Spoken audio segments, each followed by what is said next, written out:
La découverte de mon don de voyance, ça s'est fait pendant la petite enfance. En fait, j'avais toujours eu des flashs, des intuitions, mais je pensais que c'était quelque chose de normal, quelque chose de naturel que tout le monde savait faire.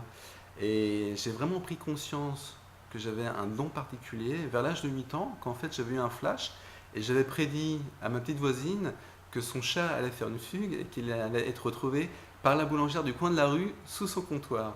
Et effectivement, ça s'est produit. Donc j'ai ma voisine une quinzaine de jours après qui vient me voir et qui me dit François, ce que tu m'avais dit, ça s'est produit, etc.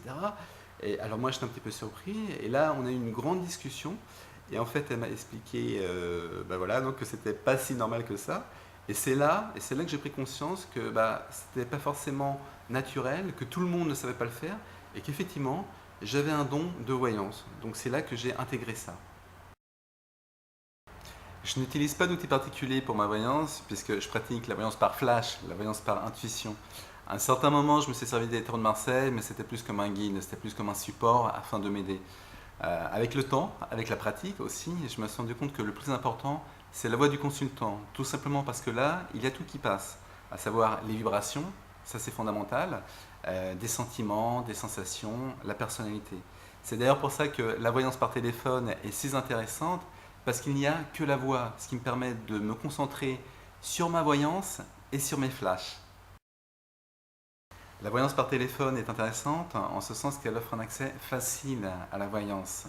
Il y a beaucoup de préjugés sur la voyance, hein, donc c'est vrai que les gens en général n'osent pas forcément franchir le pas.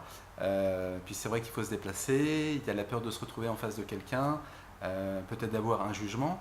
Ce qu'on n'a pas du tout dans la voyance par téléphone, hein, puisque dans la voyance par téléphone, bah, la personne qui consulte est tranquillement chez elle, à l'aise donc, elle n'a pas à se déplacer.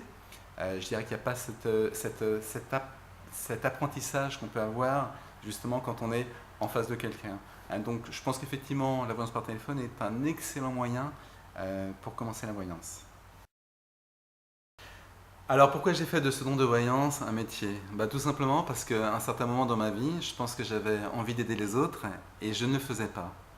Et je me suis rendu compte que justement, grâce à ce don de voyance, je pouvais aider les autres. Ce qui me remplissait.